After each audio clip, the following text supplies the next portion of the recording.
Assalamualaikum warahmatullahi wabarakatuh dan selamat malam. Alhamdulillahirrahmanirrahim. Wassalatu wassalamu ala asyrafil anbiya wa mursalin wa ala alihi wa sahbihi ajmain. Terima kasih kepada Tuan Jiwa Mazlan selaku majelis majlis. Yang mati saudara saya Tuan Haji Maksur Ismail, Ketua Sektor Akademik Jabatan Pendidikan di Terengganu, Tuan Haji Wan Zuraidi, Ketua Pengarah Sektor Jaminan Kualiti, DPP, semua pegawai dari Jabatan Pendidikan di Terengganu, pejabat pendidikan daerah, tuan-tuan pengetua, tuan-tuan guru besar, tuan-tuan dan puan-puan sekalian, ya. Pertamanya saya ingin menyampaikan salam takzim daripada Tuan Pengarah yang tidak dapat hadir bersama kita pada malam ini.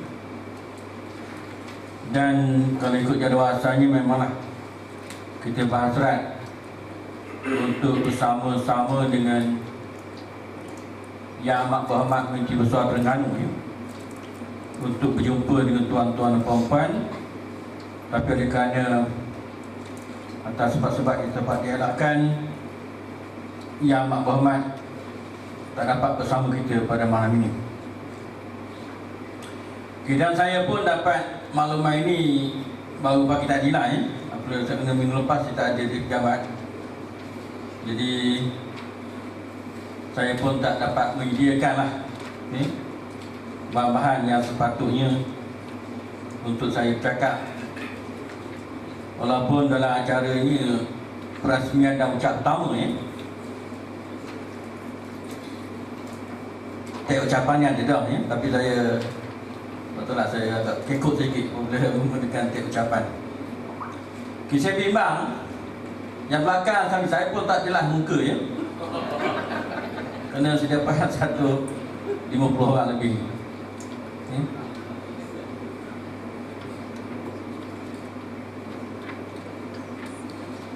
Okey, ini tuan-tuan dan puan,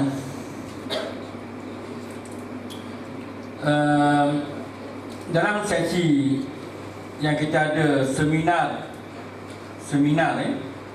perkongsian amalan terbaik perintegrasian e-book dan juga kelas maya Sekolah Negeri Terengganu ini.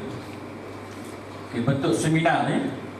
Jadi kalau kita lihat jadual, mulai besok ada pagi sampai malam, ya, ada 8 perkongsian. Kemudian lusa ada 2 lagi perkongsian, ya, berkaitan dengan e-book dan kelas maya ini, dan juga berkaitan dengan pengurusan perubahan, keperluan inovasi dalam pengajaran pembelajaran, keperluan pengajaran dan pembinaan masa depan, ya, dan macam-macam lagi lah sebenarnya dalam jadual itu. Okay. Jadi di sini sebenarnya bagi saya, kita dalam gerakan kita, ya, dalam usaha kita untuk merealisasikan visi dan misi Kementerian Pendidikan Malaysia, yang seharusnya tuan-tuan perempuan bukan sekadar ingat, ya, tahu, faham dan menghayati, ya. Saya tak nak turun, kalau turun 2 jam nanti saya cakap Iaitu visi yang seharusnya kita hayati bersama ialah kita ingin melahirkan ataupun menzahirkan pendidikan berkualiti, insan terdidik, negara sejahtera. Okey. Kalau tak ingat yang tu tak salah tuan-tuan merupakan barisan kepimpinan di sekolah masing-masing. Kita nak melahirkan ataupun merealisasikan satu sistem pendidikan yang berkualiti tinggi. Maknanya pendidikan kita selama ini walaupun kita kata sudah hebat, tapi belum lagi mencapai tahap kualiti yang tinggi. Berbanding dengan negara-negara maju yang lain kita nak melahirkan insan yang terdidik dengan sempurna mengikut acuan kita sendiri, iaitu berdasarkan pada falsafah pendidikan kebangsaan. Yang itu pun saya tak perlu sebut kerana tuan-tuan seharusnya menghafal setiap patah perkataan dalam falsafah pendidikan kebangsaan, memahami hasrat dan matlamat pendidikan kita di Malaysia dengan kata kunci yang penting dalam falsafah itu. Kerana sebahagian daripada warga pendidikan kita, apabila ditanya apa makna pendidikan, mereka tidak dapat memberi jawapan yang agak tepat. Mereka akan berkata, menyatakan mengikut pandangan masing-masing. Walaupun setiap hari kita bergelumang dengan urusan pendidikan, kemudian kita nak mewujudkan sebuah negara sejahtera. Negara sejahtera di sini bermaksud adalah sebuah negara maju juga mengikut acuan kita sendiri. Negara maju dalam kata lain, dalam bahasa Inggeris disebut sebagai developed country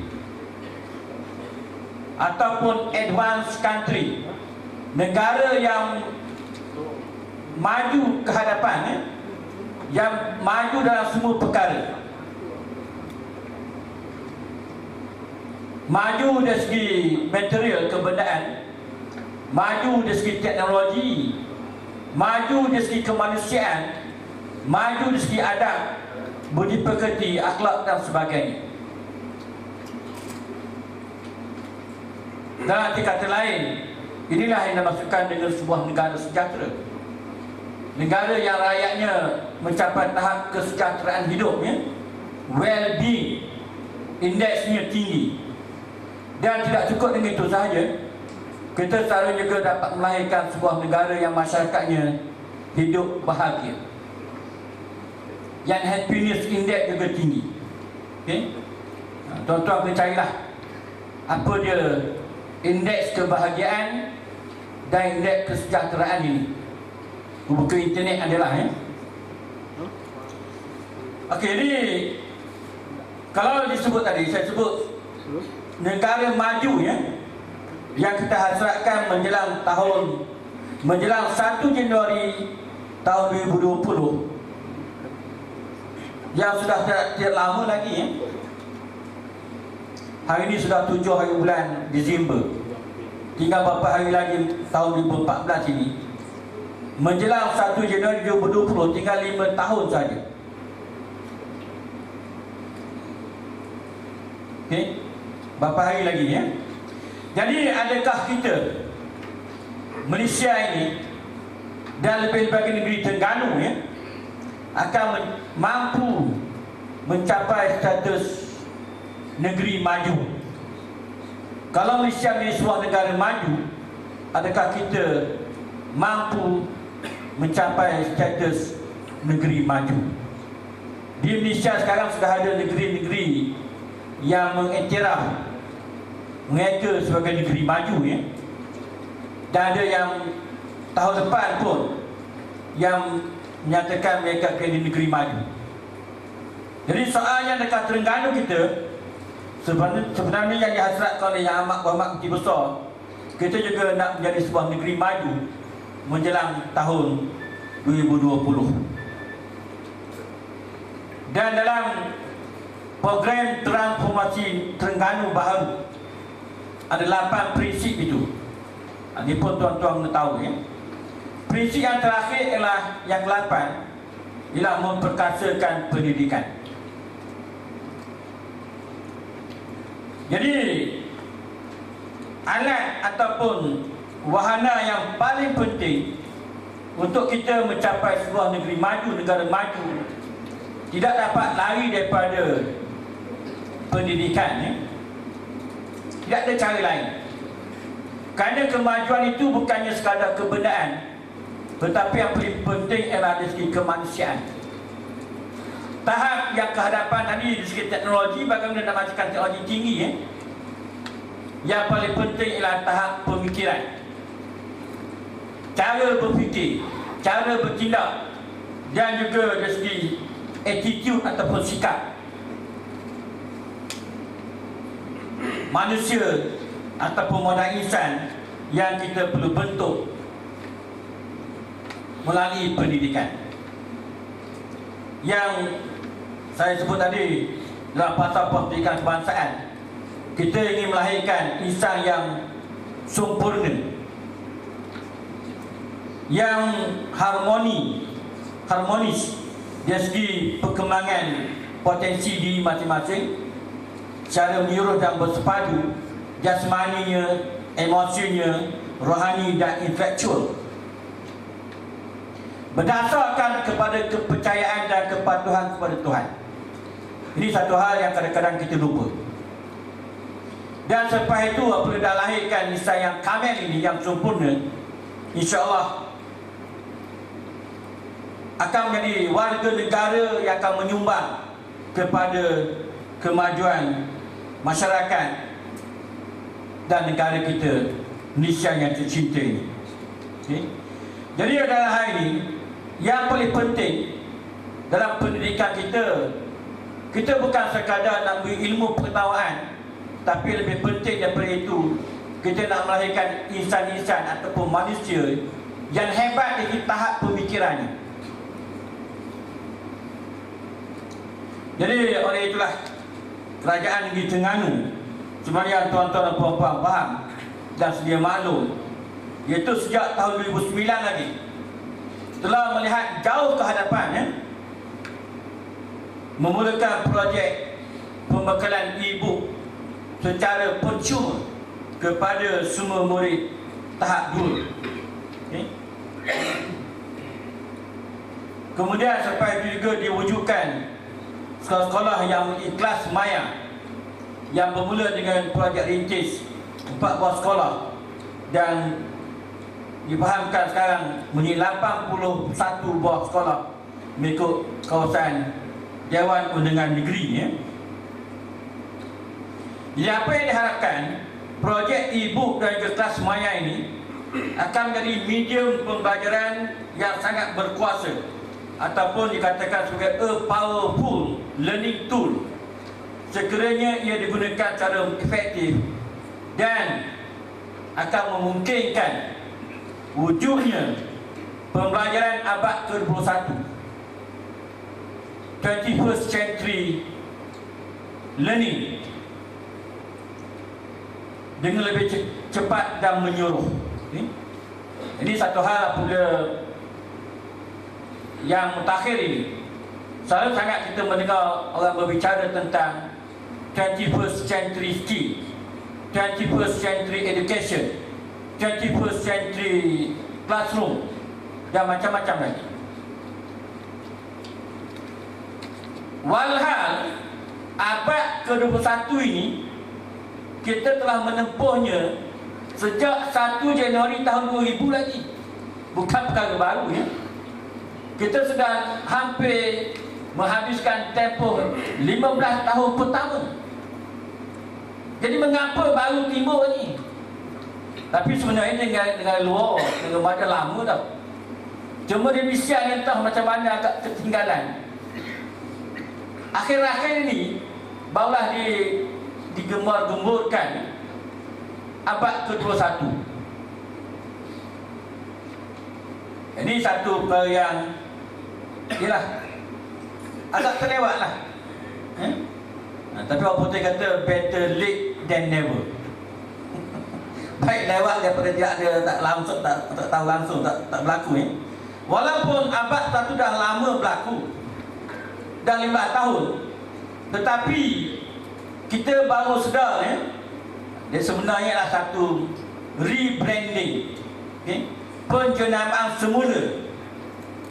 Kalau disebut pembayaran abad 21, maknanya apa yang paling penting ialah kaedah pedagogi, cara mengajar dan belajar, pembelajaran dan yang terkini pentafsiran berlaku mengikut kaedah yang terkini, contemporary. Kalau tuan-tuan bacalah dalam artikel perbandingan antara pembelajaran abad ke-20 berbeza dengan pembelajaran abad ke-21 dalam semua perkara. Dari segi konsep sekolah itu sendiri, kalau selama ini sekolah itu merupakan bangunan yang ada, kalau bilik darjah yang ada 4 dinding, tetapi dalam konsep 21st century ini, bilik darjah luas, di mana sahaja boleh ada, boleh dirangkaikan ke seluruh dunia melalui internet. Jadi dah ini, oleh kerana kita sudah ketinggalan kereta api, dah 5 tahun tapi kita baru nak kerja pendidikan abad ke-21, kerana kita ialah kaedah kita masih lagi gunakan kaedah abad ke-20. Cuma yang kita jadi cikgu sebagai kita nak pencing dah, kita tak guna kaedah zaman kita.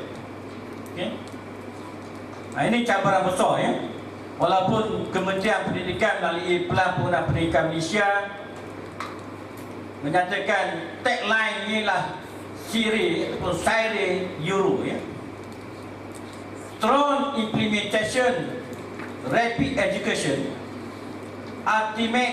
Excellent Ultimate Reach of an Organization. Apa makna dia? Pelaksanaan yang mantap,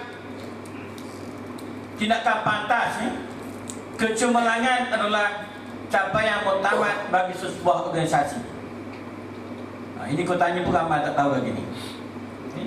Betapa perlunya dalam program transformasi pendidikan melalui Pelan Penggunaan Pendidikan Malaysia, kita dah ada satu perancangan yang sudah mantap sebenarnya. Cuma bagaimana kita nak bertindak dengan pantas, tidak boleh berlengah-lengah lagi, untuk memastikan kita mencapai kecemerlangan di semua peringkat, di semua organisasi pendidikan kita. Bermula dari bilik darjah lagi sebenarnya. Dari bilik darjah, setiap bilik darjah, tidak kiralah guru mana pun, sekolah rendah tahun 1 ataupun pra-sekolah lagi tahun 1 sampai ke tahun 6, sekolah menengah tingkat 1 sampai yang 3, yang 4, 5 sampai ke tingkatan 6 pun berlaku proses anjakan, perubahan, penambahbaikan dan sebagainya melalui program transformasi pendidikan. Jadi apa yang kita lakukan hari ini, mulai malam ini sampai pada lusa kita berhasrat mengadakan pelbagai jenis latihan dan seminar ini sebagai kemuncak lah kepada program kita pada tahun ini. Dan sebelum ini pun kita dah menyediakan buku media baru dalam PDP yang diadakan ke semua sekolah di Negeri Terengganu. Cuma saya kadang-kadang terfikir jugalah, adakah buku itu yang berapa buku serat? 160. Lebih kurang 160 buku surat ni. Kerana buku ni tidak bercakap ni.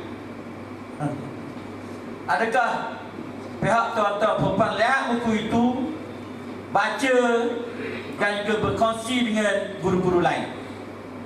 Itu perkara yang perlu kita renung. Kerana untuk menghasilkan buku itu memerlukan usaha yang banyaklah, okay? Banyak tenaga, banyak pemikiran yang dikumpulkan. Kerana sebenarnya BTPN ni, Bahagian Terakhir Pendidikan Malaysia, ini kan Negeri Tengah juga khususnya, sudah banyak bahan-bahan seperti ini dikeluarkan dalam bentuk percetakan, hard copy, soft copy dan sebagainya. Okey. Okay, jadi seminar yang kita adakan pada kali ini ada 3 tujuan tujuan ataupun objektifnya. Yang pertama, untuk meningkatkan pengetahuan dan kemahiran tuan-tuan selaku pengetua dan guru besar bagi mengintegrasikan teknologi maklumat dan komunikasi dalam proses pengajaran dan pembelajaran, mengintegrasikan ICT TMK ke dalam PDP dengan mengoptimumkan penggunaan e-book yang ada di sekolah rendah, dan juga bagi sekolah-sekolah di kelas maya, virtual classroom. Jadi konsepnya pengintegrasian ICT. Yang kedua, memberi pendedahan berkaitan kepentingan mengurus perubahan, change management dalam keperluan pembelajaran bercirikan abad ke-21. Ini pun satu hal, kita dah lama, seperti mana sebelum ini diperkenalkan kelab sekolah best study, ini smart school ataupun pembelajaran best study dan sebagainya. Apa yang paling penting ialah kita nak menguruskan perubahan. Ini yang agak sukar, kerana ialah bukan di kita saja, orang lain pun sama jugalah manusia. Selagi kita bernama manusia, maka memang sukar untuk kita mengalami perubahan. Soalnya sini, mengapa kita perlu berubah? Bagi setengah orang dia sukar berubah kerana dia tak tahu mengapa perlu berubah. Okey, yang paling penting, masa memang sentiasa berubah. Masa sentiasa berubah. Contohnya, perubahan itu cepat ataupun lambat, dan persekitaran kita, sama ada persekitaran dalaman ataupun persekitaran luaran, sentiasa berubah. Okay? Perubahan dari segi teknologi, dari segi pemikiran dan sebagainya. Cuma dalam hal ini, kalau disebut tentang perubahan ini, kalau tuan-tuan belajar kimia lah, chemistry, kita kena lihat kadar perubahan itu.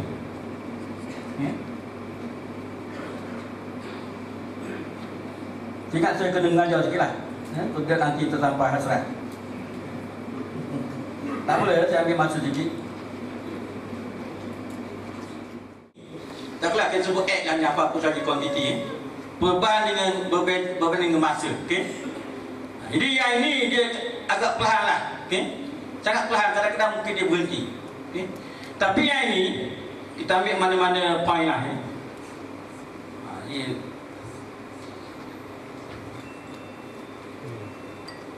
Dekat rendah. Jadi, apa yang nak sebut sini sebenarnya, saya jago kimia. Saya mengajar mula dari 6 dulu, baru mengajar dari 4-5 bawah. Okey. Kita Malaysia ini, kadar pertumbuhan, perubahan dan sebagainya agak perlahan di sini. dan kita bergerak dengan yang ada kita sekarang, berbanding dengan maju dah bergerak dengan lebih pantas. Jadi kalau kadar perubahan kita masih macam biasa, maka kita tak akan ke mana. Kita akan makin jauh perbezaan kita dengan negara-negara lain ikut masa. Yang inilah yang dikehendaki oleh Kementerian Pendidikan supaya kita bertindak dengan pantas tadi. Rapid education, bertindak pantas. Kalau tidak, kita dengan keselesaan kita dengan kebentatan kita, maka kita akan terus ketinggalan. Orang lain dah berlari dengan sangat pantas, kita masih lagi kaedah biasa. Kadar kita ini perlunya perubahan, change. Sebab tu Obama dulu masa dia menang kali pertama tu, dia guna change, berubah. Tapi mengapa ramai di kalangan kita tak nak berubah? Kerana kita sudah selesa dengan apa yang ada. Kita sudah cukup. Dan bagi seorang dia kata tak apalah, tak berubah pun. Masa dah berhujung.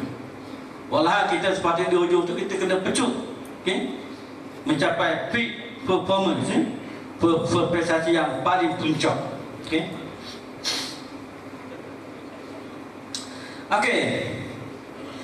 Kita balik kepada ini.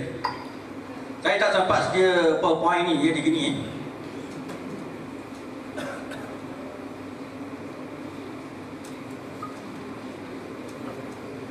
Apa yang kita masukkan dengan 21st century skill sorry atas ni.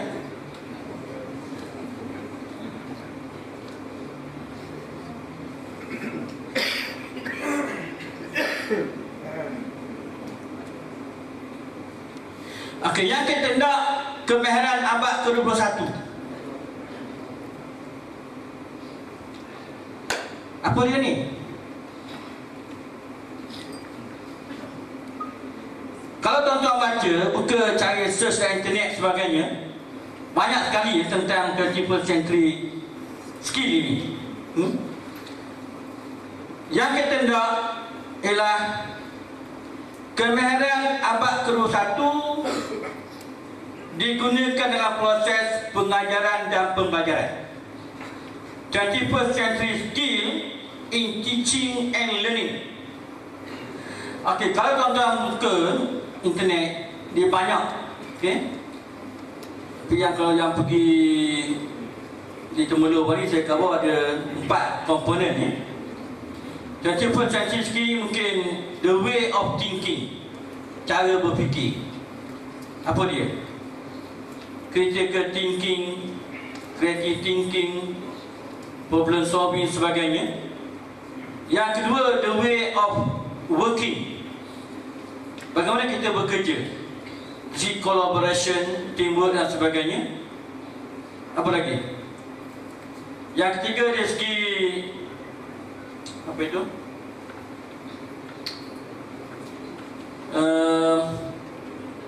Tak buka slide tengok tadi, saya pun tak suka hafal sebenarnya. Apa itu dari segi peralatan lah, teknologi, teknologi maklumat sebagainya, tool. Satu lagi apa dia? Tapi cara mudahnya, dan pada ringkas 21st century skill ada 4 C. Apa dia C?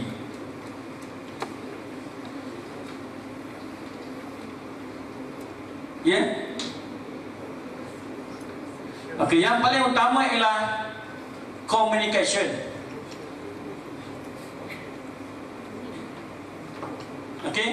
C yang pertama adalah komunikasi. Yang kedua, apa dia? Critical thinking. Okey, yang tiga, pada siap yang tiga, creative thinking ya. Okey, yang keempat, pada siap yang keempat.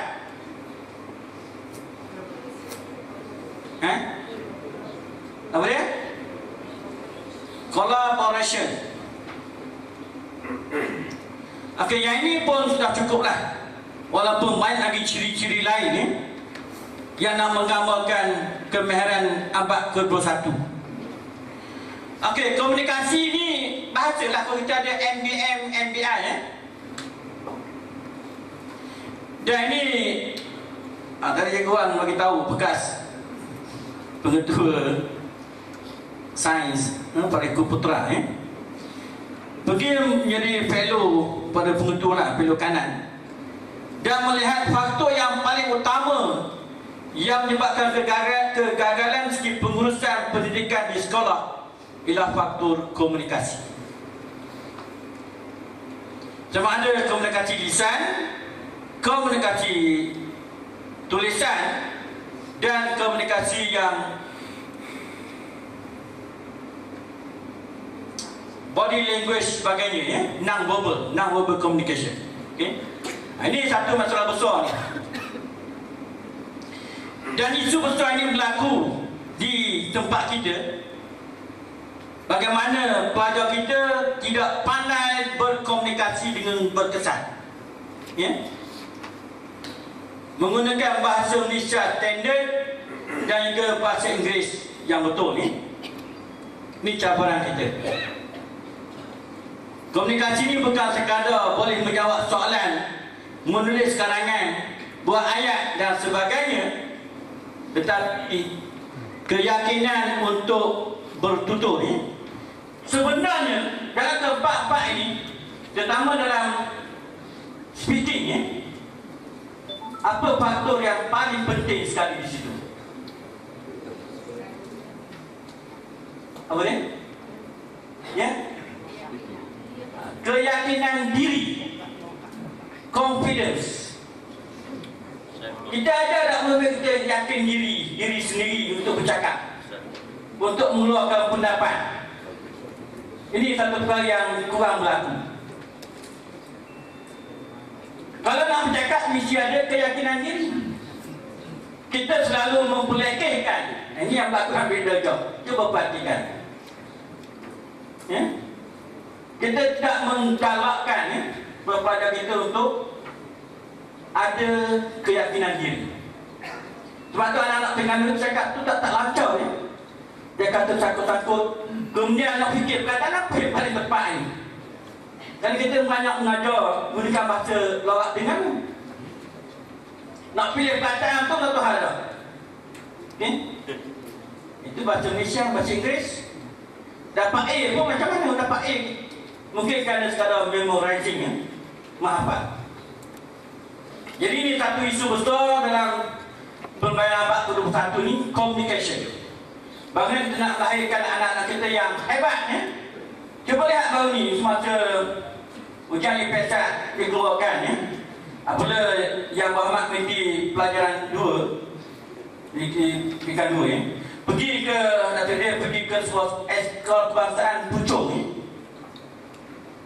Murid yang mata dia rosak sebelah, best student, pelajar baik, terbaik, MA, dia boleh cakap dengan bahasa Inggeris yang lancar ya. Tanya budak lain pula, cakap bahasa Malaysia pun lancar. Dan murid kita boleh tak begitu? Inilah yang kita perlu lihat ni.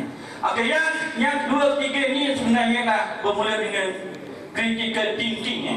Sorry, belakang tak nampak ni. Inilah the way of thinking. Critical thinking. Kita lihat sesuatu tu, kita lihat apa kekuatan, kelemahan, apa penambahbaikan yang dibuat, dan kita cuba kreatif ya, melahirkan kreativiti. Dan inilah kritikal dan kreatif akan menghasilkan inovasi. Okay. Inovatif dan sebagainya. Jadi yang ini kita ada tak kita gunakan, kita laksanakan dalam proses PDP kita. Tahap pemikiran tahap tinggi ni, higher order thinking skill. Dan satu lagi yang paling penting adalah collaboration, iaitu dari segi teamwork. Kerja sepasukan, bukan berpasuk-pasukan, kerja sepasukan. Okay? Jadi ini 4 asas utama yang perlu ada dalam kemahiran abad ke-21.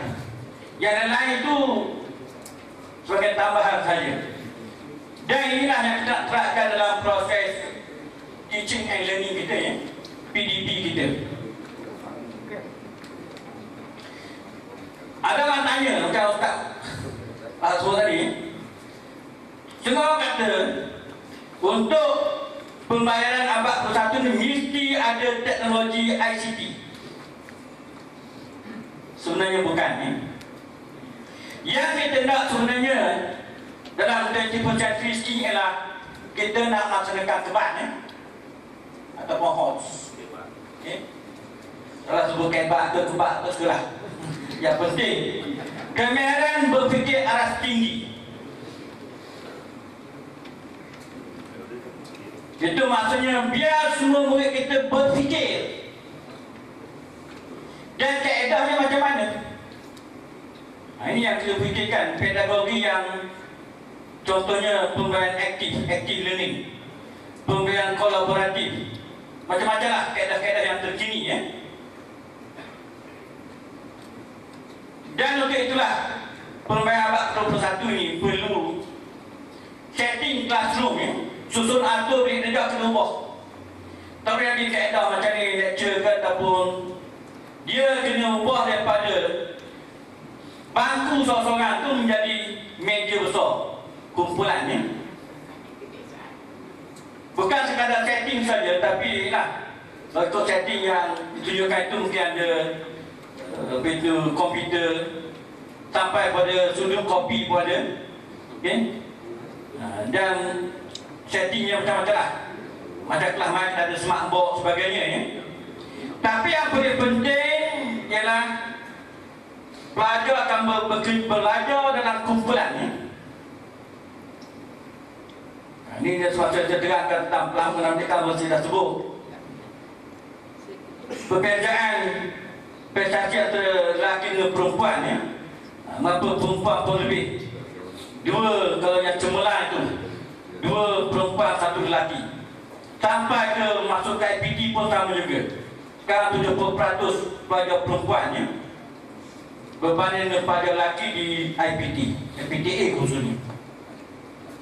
Dan keluar kerja pun sama juga lah. Jadi persaingan peluang dapat pekerjaan, dan dia akan tanya banyak lagi, Jadi dah hari ini jawapan yang diberikan ialah untuk kita ubah biar seimbang. Kita mesti ubah cara kaedah PDP kita. Ajar. Ajar. Nanti atau balik lah. Okey. Jadi kerana murid lelaki ni dia tak suka, bukan tak tahan nak dengar cikgu mengajar lama sangat, Dia lebih suka pada hands on. Dia suka aktif.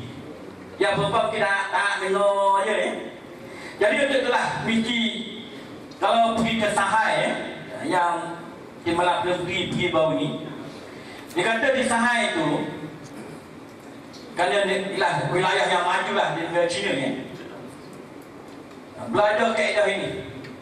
Cikgu cuma 20% je masa digunakan oleh cikgu untuk bercakap. Yang lain itu murid akan buat sendiri. Dia gunakan kaedah dipanggil problem based learning ataupun project based learning. Pembelajaran berdasarkan projek, pembelajaran berdasarkan penyelesaian masalah. Dia carilah benda ni. Semua ini menggalakkan murid itu akan bergerak dengan aktif, dan cikgu sebagai pemudak cara sahaja. Tidak bermakna cikgu tak tahu apa, tapi kerana apa yang berlaku sekarang dengan zaman ICT ni, kadang-kadang murid kita yang ada kemudahan internet di rumah sebagainya, mereka akan lebih tahu daripada cikgu, sehingga kan kita dapat terdengarlah tamu di pada bayu so murid tak apa nak pergi sekolah dah, kerana cikgu mengajar apa yang dia dah tahu lama dah, yang dia tahu lebih daripada cikgu lagi. Ini cabaran kita. Dan sebab itu baru ni ada satu bengkel di Singapura, ada timbalan pengarah pelapinan ya, akan saya pergi ke sana. Ada satu soalan ya, adakah ICT ni pada masa depan akan menggantikan peranan guru di bilik darjah, ataupun soalan macam cikgu tak perlu dah, ICT sajalah. Ada soalan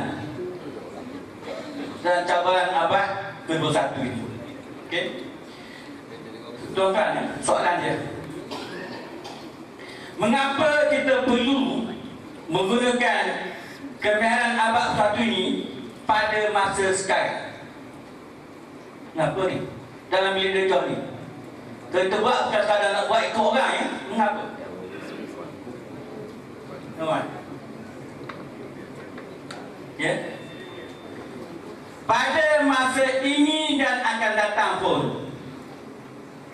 dunia pekerjaan kita tak lagi bekerja secara silo, SILO, silo berasingan, keseorangan.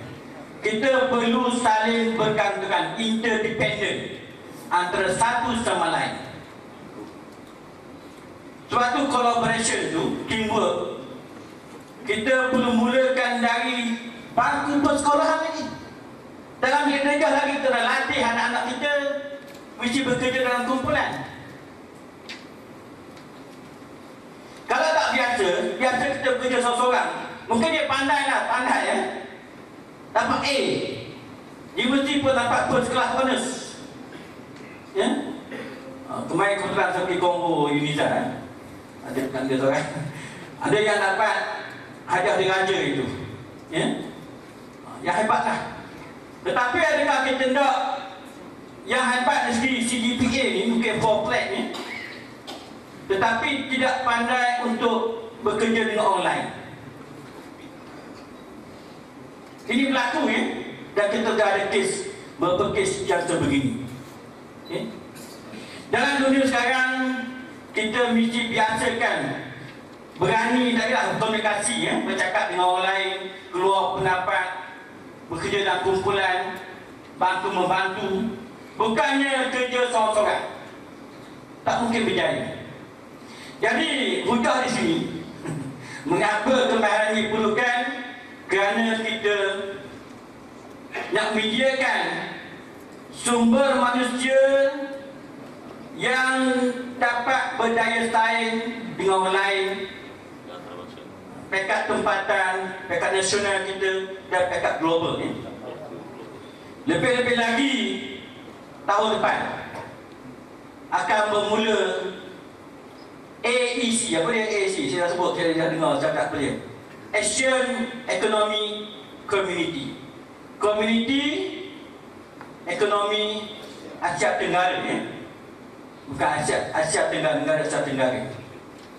Yang dua perkara utama yang akan berlaku iaitu, yang pertama pasaran modal ni akan bebas masuk antara negara Asia Tenggara ini. Yang kedua, tenaga kerja yang mahir dan separuh mahir akan bebas bergerak. Jadi antaranya mesti ada kelayakan tinggi, ilmu banyak dan komunikasinya hebat. Takkan nak cakap dengan kerja orang Vietnam, orang Kemboja dekat Melayu kan? Orang Thailand pun Filipina, mesti sekolah bahasa Inggeris. Jadi kolaborasi dan sebagainya. Dan juga kalau dulu, ini satu hal juga, kita suka menyebut tentang K-worker ya. Apa dia K-worker? Knowledge worker, pekerja yang berilmu pengetahuan ya. Bang, sorry ya, video pula. Okey, Dulu kita sebut K worker ya. Okey, pekerja yang berilmu ni kita dapat lahirkan jika dapat straight A, for flat sebagainya. Memang banyak ilmu lah.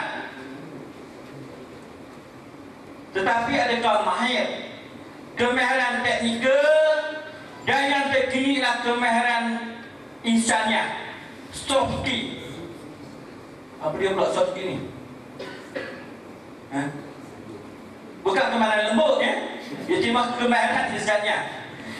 Okey? Okey, zaman ini hampir sudah kita nak tinggalkan. Kita sekarang nak bekerja pada I worker. Apa dia pula I worker ni?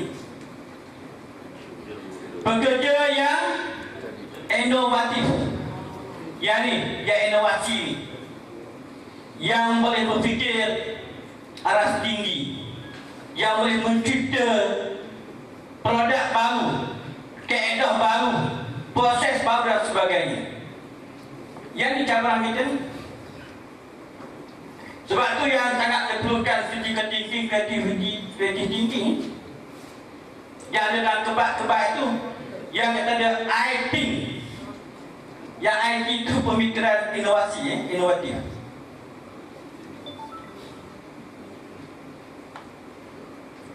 Nampak tak ni? Jadi saya sebut ni tujuannya supaya tuan-tuan faham mengapa kita perlu berubah dengan pantas. Masa tak menunggu kita ya. Faham? Balik tu. Okey. Ini masalah besar kita. Jadi soal kita nak guna apa kaedah pun ya. Yang terpantas sekarang ICT lah. Ya. Kalau dulu kita lihat perkembangan ICT, saya lagi ingat lagi akhir tahun 80-an. Okey. Masa itu pembantu takbir kita, kani kita, kita gunakan typewriter ya. Sebab tu masa terjuru type. Okay. Saya kata dah masa 10 tahun lah katakan saya pergi masa typewriter orang tak pakai dah. Okay. Dan berubah daripada dulu komputer apa yang mula-mula Apple apa yang mula-mula ya. Guna macam-macam lah perubahan dan sangat pantas. Kemudian wujud telefon ni, handphone sebagainya. Yang dulu atur tu sangat berat sekarang ni. Boleh guna poket sebagainya. Dan yang dibentuk lebih komputer lagi. Teknologi berubah dengan sangat pantas. Jadi adakah kita, PDP kita mengalami perubahan yang sama seperti itu? Jadi saya sebut ni, kalau perubahan teknologi mungkin jika kita tak berubah, maka kita akan jauh makin ketinggalan. Okay? Ini cabaran paling besar ya. Okey, jadi yang kita nak sekarang dalam proses pembelajaran kita yang disebut sebagai anywhere, any place, anywhere, anytime. Boleh berlaku di mana sahaja, bila-bila masa. Ini pun pembelajaran abad ke-21. Pembelajaran dari berlaku dalam bilik darjah saja, bilik kuliah, tapi di mana-mana sahaja. Okey. Dan juga disebut sebagai era digital native ya. Okey, dengan generasi S, generasi Y, nanti generasi Alpha dan sebagainya ya. Jaga satu istilah sebut ubiquitous ini agak ya. Anywhere, any place, anytime itu. Okey. Yang ni kita genaki ya. Okey. Jadi cabaran kita di Terengganu kita dah ada e-book dah 5 tahun dah diedarkan. Ke mana pergi ni? Ya. Itu masalah besar kita ni. Kerana barang teknologi ni, ICT ni dia tak tahan lama ya. Jadi sebenarnya entah maya ini kita nak melaksanakan apa yang saya sebut tadi, pembayaran abad ke-21. Okay. Yang lebih menekankan dari segi pembelajaran yang aktif, yang memang berfikir arah tinggi, itu yang kita genapi. Dan selalunya kalau kita ada kemudahan buang best hari ini, kita ada virtual learning environment, kita boleh gunakan sebaik mungkin. Ini cabaran kita. Jadi masalah bukan cabaran itu, masalah bukan masalah, cabaran kita Terengganu memang sangat hebat. Kita biasa mendahului orang lain, zaman dulu kita guna, ya kita banyaklah apa yang kita dahulukan mendahului, tapi lepas tu ambil dan kita jauh ketinggalan. Cabaran, jadi kita sekadar jadi promoter saja. Okey. Jadi kalau ibu setakat ini lebih dari 100 juta ringgit dibelanjakan oleh kerajaan negeri. Jadi ke mana pergi ni? Jadi untuk itu tuan-tuan puan-puan yang kita berjumpa di sini, tujuannya bagaimana kita nak membugarkan semula,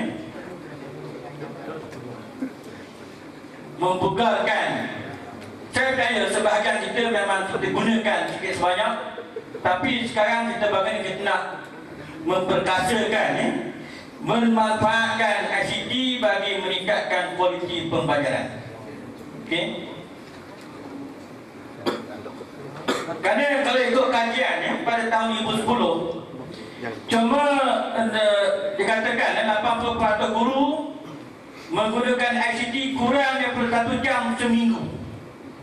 80% guru ikut kajian guna ICT, kemudian ICT kurang dari 1 jam seminggu dalam hari persekolahan. Kemudian kajian UNESCO pada tahun 2012, penggunaan ICT tidak beranjak daripada sekadar menggunakan word processing, pemprosesan perkataan. Kalau Microsoft Office lah word lah, Microsoft Word sahaja. Excel tak guna, PowerPoint pun mungkin guna sedikit, Excel belum tentu lagi, dan aplikasi lain. Ini cabaran. Okay. Jadi dalam kurikulum standard sekolah sekarang pun patut dah berlaku ini.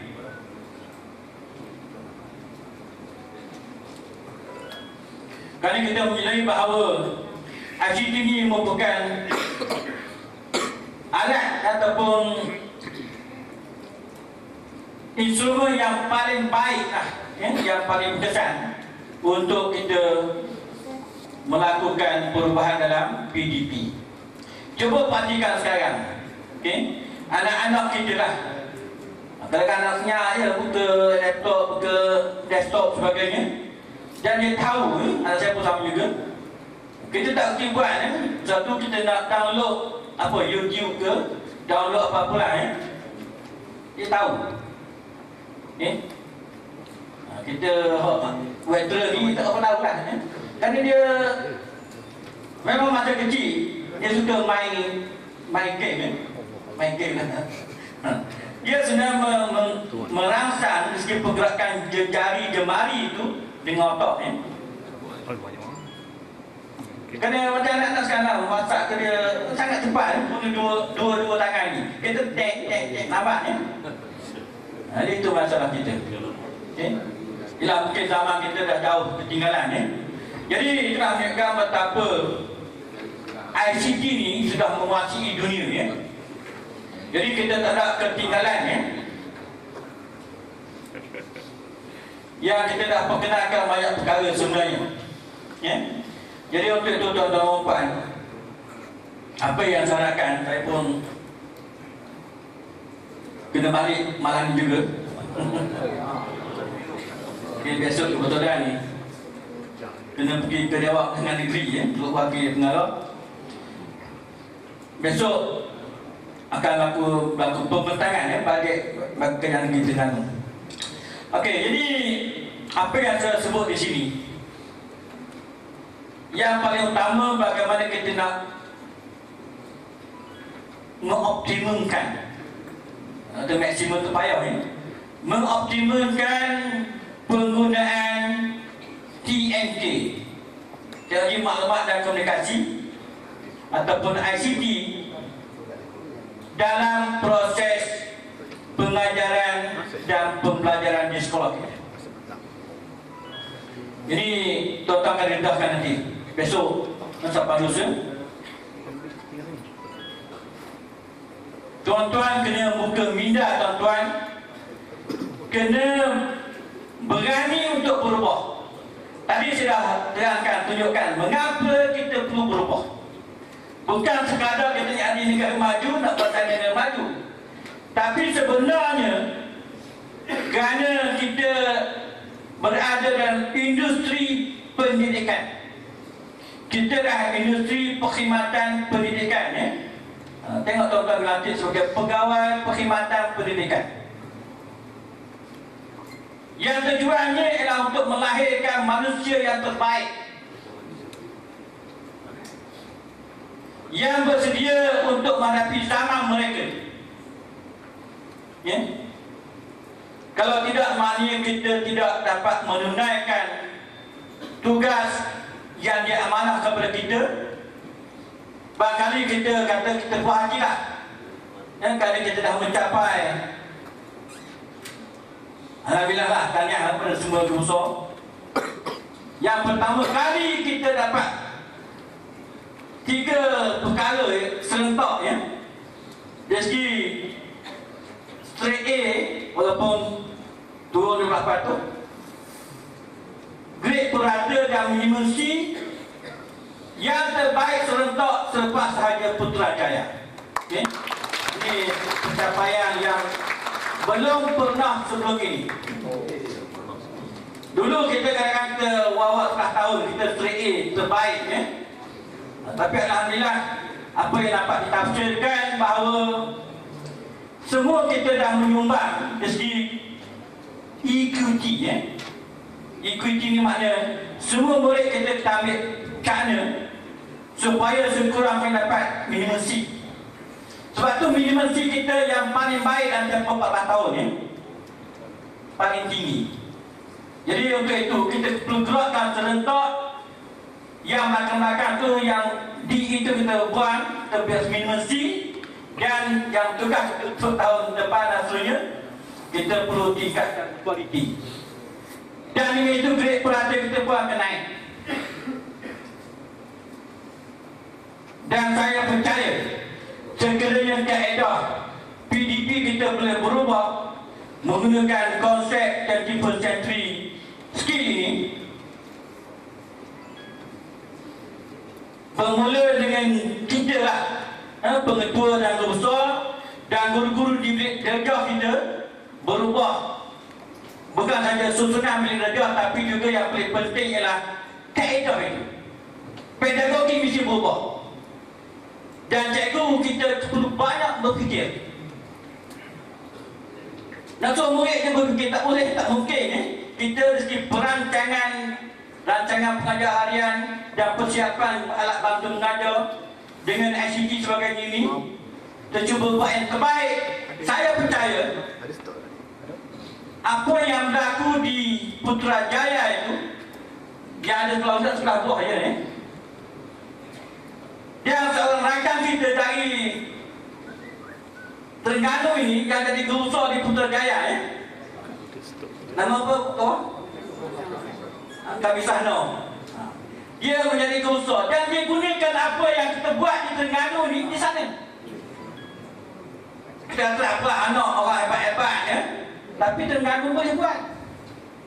Itulah saya jadi, ya. Kita dah memula sesuatu tapi kita tak berjaya nak melestarikan, ya.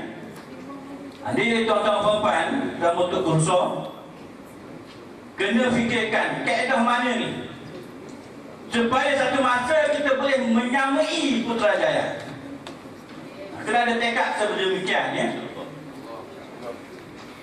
Dan untuk itu bukan sekadar latih tubi, tapi kemahiran itu yang perlu dikuasai oleh murid-murid kita. Dan terlebih dahulu kita mulakan dengan guru-guru kita. Okey. Jadi konsep ICT ini dengan kemudahan yang disediakan oleh kerajaan negeri, kita percaya kita akan dapat meneruskan agenda kita untuk mencapai tahap yang terbaik. Ruang dan peluang tu ada. Taklah nak pencet bila pun tapi saya amal lagi guru kita yang sangat bersemangat. Mesti ada kesedaran, mesti ada pengetahuan, dan kita tingkatkan kemahiran kita. Taklah sekolah mana pun, belajar ke sekolah apa pun yang kita hampir 480 sekolah di Terengganu ini, kita nak gerakkan serentak. Tak boleh kata tak apa, biarlah orang maju kita tinggal, tidak betul ya. Kita lahirkan insan yang terbaik, insya-Allah. Anak-anak didik kita yang kita nak kemenjadian murid kita yang ada 6 perkara itu. Tapi bagi saya juga ada 9 murid. Kemenjadian insan yang kita lahirkan, insya-Allah. Okey. Jadi apa yang saya harapkan, sepanjang tuan-tuan berada di sini, kena banyak sama kita fikirkan, bukan takat dengar saja kemudian balik lepas ni tak buat apa-apa. Di penghujung ini lusa nanti, tuan-tuan peserta seminar ini kena merangka satu resolusi. Dan seminar kan ada resolusi sebenarnya. Pelan tindakan kita yang konkret, bagaimana kita nak melaksanakan pengintegrasian ICT ke dalam PDP di sekolah kita. Kena rangka ni, Rusia kena fikir ni. Dan betul lah, dia tak kuasa untuk fikirkan dan kita kemukakan. Kalau tidak, tak ada makna ni. Tak ada manfaat yang kita berkumpul di sini. Mari tinggal macam cuci sekolah ni, malam ni bola misal lawan Vietnam. Tak ada seri je, saya adalah berapa. Benar tak? Betul. Jadi biarlah pengorbanan tuan-tuan perempuan ada manfaatnya, insya-Allah. Okey? Dia syaratkan balik ni Rusia pengajar kena fikirkan bukan sekadar kita berjumpa dengar pembentangan, tapi setiap pembentangan tak pun dia tindakan susul kita nak buat, follow up dan follow through yang kita nak buat. Kena fikirkan. Yang senampaknya tadi saya sebut bahawa kita nak lahirkan insan-insan terbaik yang berkualiti tinggi dari anak-anak Terengganu kita. Yang kita ada macam-macam model lah, model pacar 2020 tu macam-macam Tapi apa penting, anak-anak akan berjaya bersaing di peringkat tempatan dan lebih lagi peringkat global ni. Boleh ni? Okey. Jadi saya ingat cukup sekadar itulah. Dan balik ni dewa itu. Okay, saya minta maaf jika ada kekurangan. Tanpa persidangan rapi, saya cakap tuan-tuan perempuan, cakap hasrat itulah. Okay. Kita datang, kita ada tujuan dan matlamatnya, bukan sekadar terpaksa mari. Ada juga orang terpaksa mari ni. Walaupun macam-macam hal urusan lain tapi lah ini sebahagian daripada aktiviti sumbangan kita untuk kesejahteraan kita bersama, insya-Allah. Dengan lafaz Bismillahirrahmanirrahim, saya mewakili Pengabdi Terengganu merasmikan seminar Alam Terbaik Peningkatan Ibu dan Kelamaya Siswa di Terengganu. Assalamualaikum warahmatullahi wabarakatuh.